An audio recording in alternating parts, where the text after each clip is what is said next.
Muy buenos días, ¿cómo estáis? Bienvenidos a un nuevo podcast del director. Yo soy Arnaud Nogués y en el podcast de hoy toma asiento, prepárate un café, un té, un mate, lo que te dé la gana, un Red Bull, porque hoy vamos a hablar del tema de China, qué está ocurriendo con las acciones chinas, sobre todo las que cotizan en Estados Unidos, pero ojo, no solo esas, ya que las que cotizan en Hong Kong o en la propia China no están corriendo una suerte diferente. ¿Qué está ocurriendo? ¿Por qué están desplomándose? ¿Por qué están cotizando a múltiplos casi de 0 veces beneficios? ¿Es una oportunidad invertir en China ahora mismo a largo plazo? ¿O por lo contrario debería largarme porque esto es una señal? Bien, pues vamos a hablar desde el principio de los principios, ya que, bueno, llevamos ya muchos años en esto y lo viví yo desde el primer día hasta hoy. Así que vamos a darle caña. Antes de nada, decirte que puse en Instagram ayer una encuesta en la cual pues la gente podía votar si queríais un podcast hablando de esto o un vídeo en YouTube hablando de esto. Y os voy a decir ahora que está 51% podcast, 49% vídeo.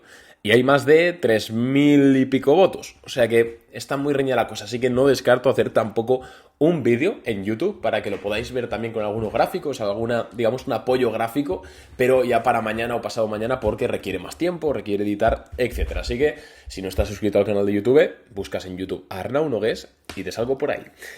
Dicho esto, vamos a darle caña. Y todo esto se remonta a finales de 2020. Si recordáis, 2020 obviamente fue un año al principio muy negativo por todo el tema de la pandemia, pero después de que saliesen los estímulos y que bueno, el mercado growth explotase al alza, fue muy positivo para prácticamente casi todos los sectores.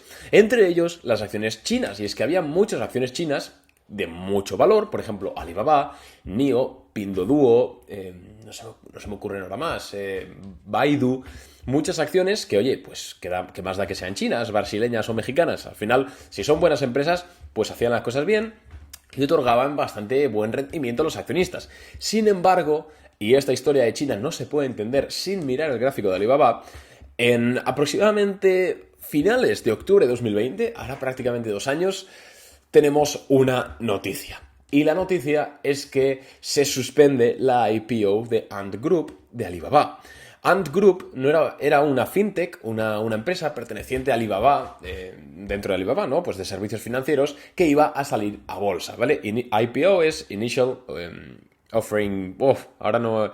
IPO es Initial Public Offering, hostia, sí, Initial Public Offering. O, bueno... OPI, ¿no? En español. Joder, qué lío me he hecho de repente. Bueno, oferta pública de inversión. Vale. Qué lío me he hecho ahora de repente con los nombres. Pues eso, ibas a ir a bolsa de forma separada, ¿vale? Ahora bien, ¿qué ocurrió? Que en el último momento, pum, sale una noticia de que cancelan la salida a bolsa, todo el mundo raro, Alibaba se desploma en bolsa ese día y a partir de ese día Alibaba no ha vuelto a subir en bolsa. Pero claro, pasan los días y, bueno, os preguntaréis por qué se canceló, ¿no? La IPO de Ant Group. Y fue por el gobierno chino. Luego se confirmó que había sido el gobierno chino el que había dicho, hey, paralizamos todo esto hasta nuevo aviso. Y de momento, hoy todavía no salió a bolsa.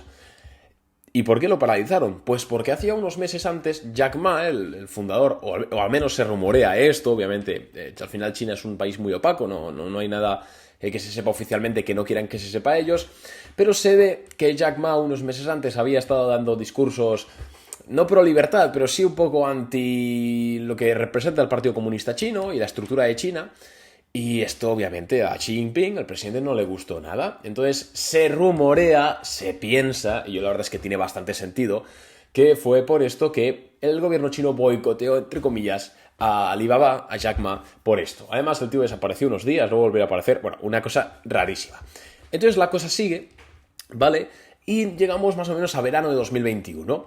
Y de repente sale una noticia de que el gobierno chino le ha apetecido quitarle el modelo de negocio a las empresas que se dedicaban al tema educativo. Dijo que estas empresas ya no podían tener ánimo de lucro. ¡Pum! Entonces se cargaron muchísimas empresas, se desplomaron en bolsa, obviamente, las acciones de empresas que se dedicaban a esto, pero también otras acciones chinas, debido a que dicen, ostras, si a las vecinas les han prohibido el modelo de negocio de un día para otro, hay un riesgo de que a mí me pase lo mismo, por mucho que me dedique a otra cosa. Entonces los inversores internacionales sintieron el miedo y empezaron a agudizar ese sell-off.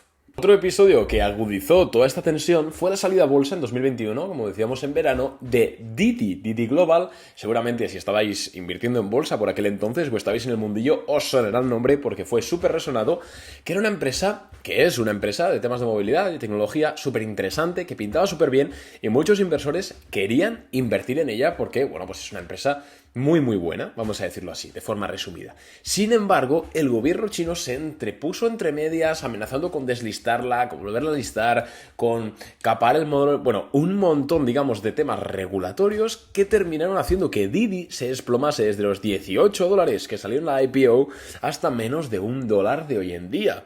Y esto, de nuevo, mandó otra señal de inestabilidad a la gente, ¿no? Al gobierno, bueno, a los inversores internacionales. Coño, sale una empresa a cotizar a bolsa en Estados Unidos, China, el gobierno se entremete, pasa un montón de cosas. ¿Yo por qué voy a invertir en más empresas chinas? Entonces el sell-off seguía para abajo. Esto volvió a agudizarse cuando empezaron con roces regulatorios entre China y Estados Unidos, que dentro de todo el conglomerado de todo lo que ha ocurrido es lo más lógico. Y es que China, como todos sabremos, es una dictadura y tiene un sistema bastante opaco, incluyendo en la contabilidad. Entonces, las acciones que cotizan en Estados Unidos, pero son chinas, siempre han tenido ese problema de que Estados Unidos quiere, bueno, la bolsa de Nueva York quiere una contabilidad limpia y clara y China siempre ha tenido, digamos, recelo porque dicen, y es lógico, dicen que, por ejemplo, ver los estados contables de una empresa tan grande como Tencent o Alibaba, pues refleja la economía china y eso no quieren que se publique porque no les gusta.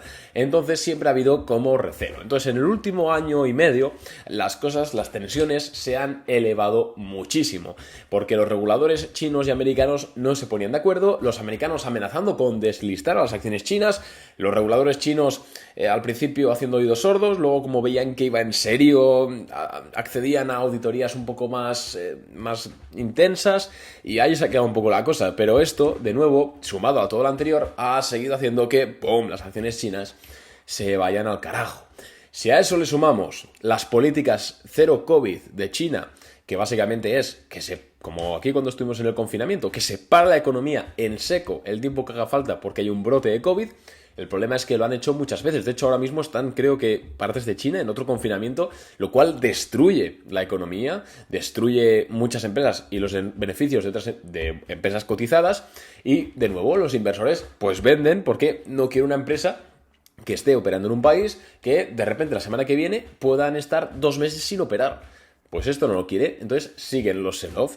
A esto también hay que sumarle lo que ha sucedido recientemente, que es un poco lo que ya hizo que ayer se desplomase un 20% adicional. Bueno, no, perdón, miento. Me falta un escenario y es que a finales de año 2021, no sé si recordáis, quebró o estuvo a punto de quebrar el banco chino Evergrande, no sé si os acordáis, que tuvo muchísimos problemas, estuvo a punto de entrar en default, ahora parece que está ahí, que entre que lo rescatan, que no, bueno, un lío de narices y esto pues causa más inestabilidad en China y además dejó entrever que quizás ese punto de crecimiento, ¿no?, que iba teniendo China desde los años 90, que es abismal y supera a Estados Unidos y a todos los países, las cosas como son, quizás está empezando a entrever a que ese crecimiento se está aplanando por el tema de que gran parte de ese crecimiento es debido a inversiones en construcción, de infraestructuras, de edificios y se han pasado de rosca y muchos edificios están vacíos. Hay ciudades fantasma en China. Entonces han estado, digamos, adulterando el PIB. Además, la semana pasada tuvo que haberse publicado el PIB de China, pero lo han retrasado a esta. Ayer o el domingo creo que se publicó. Lo cual, pues la verdad es que sensación de seriedad no da. Y por último, y ahora sí que vamos a lo que ha ocurrido en los últimos días, el viernes pasado, si no recuerdo mal, se celebró el congreso no sé qué número del Partido Comunista Chino, que básicamente es un congreso en el que, entre comillas, reeligen o se reelige al presidente. Que bueno, ya sabéis que en China no votan mucho, pero bueno, pues es, digamos, un evento. A los dictadores les gustan estas cosas, representativo, ¿no? Representativo de eso, ¿no? De evento, vale, pues ya está. un poco de show, vamos a decirlo así.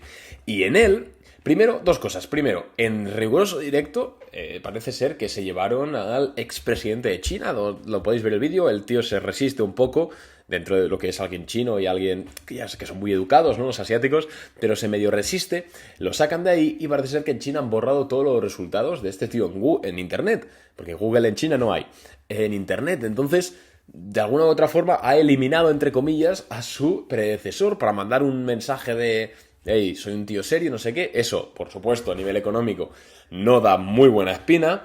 Y además de eso, y aquí viene lo fuerte y lo que realmente ha provocado ese 20% adicional de sell-off en las acciones chinas, es que la reestructuración que ha propuesto, que van a llevar a cabo, no que ha propuesto, porque se autoaprueban las cosas, es lo que tiene el mandato único, básicamente no pinta muy bien para el libre mercado, que es al final lo que hace crecer las empresas, y tampoco para los inversores institucionales, porque sigue sin haber garantías. Tú inviertes en una empresa china y puedes tener la suerte de que todo te va bien, de que no te la regulen, de que no le pase nada y de que la contabilidad sea real, o puede ser que en un año descubran los reguladores americanos o algún analista que han estado mintiendo en la contabilidad.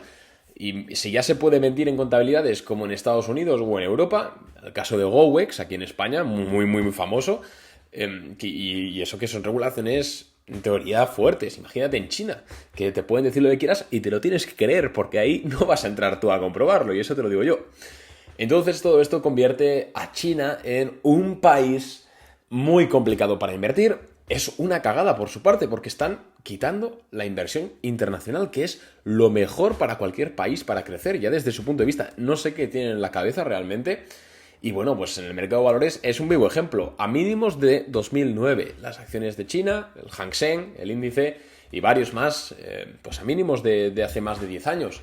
Pues es lo que hay cuando desincentivas la inversión extranjera. Y ahora vamos con la pregunta. Vale, Arnau, ¿oportunidad o precaución o disclaimer de que mejor de aquí me voy?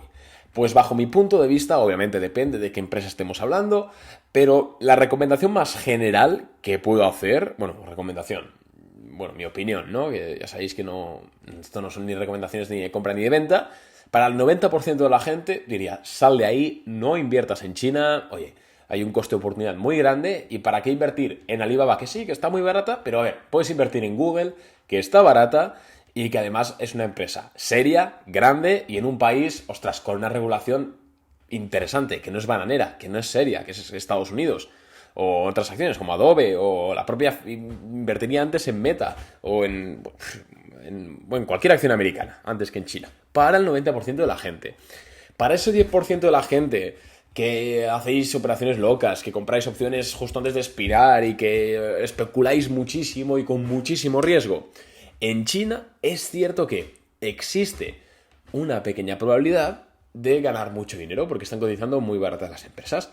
Entonces, si tú eres rico o tienes un dinero que te da igual perder, que podrías llevártelo al casino mañana, pero dices, oye, voy a hacer esto, y quieres comprar una acción china que está cotizando casi a 0 veces beneficio, y tienes la suerte de que ni te la regulan, ni te la quitan del mercado americano, ni pasa nada raro con el modelo de negocio, ni te la intervienen, ni está falseando la contabilidad, pues puedes ganar mucho dinero. Claro que sí. Si tienes también la suerte que en 3 años el gobierno chino se da cuenta de que esto es una cagada y empieza de nuevo a favorecer la inversión internacional, es posible que ganes mucho dinero. Pero volvemos a lo mismo. Compensa, porque lo más probable es que no suceda. Entonces ya depende de la aversión al riesgo que tenga cada uno. Yo ya os digo, la recomendación general para el 90% de los inversores es no inviertas en China, y más teniendo empresas de tanta calidad como tenemos ahora mismo en el mercado, que están a valoraciones interesantes. Joder, pues ya es que ya fuera de Google, Microsoft, hay como Adobe, hay muchísimas acciones a múltiplos muy interesantes, incluso para correr más riesgo, como Spotify, por ejemplo, o como Tesla, aunque yo esperaría que bajase.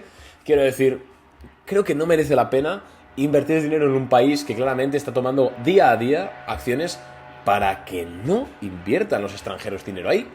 Entonces, esa es un poco mi opinión, y está pasando un helicóptero, no sé si lo estáis escuchando, pero menudo ruido.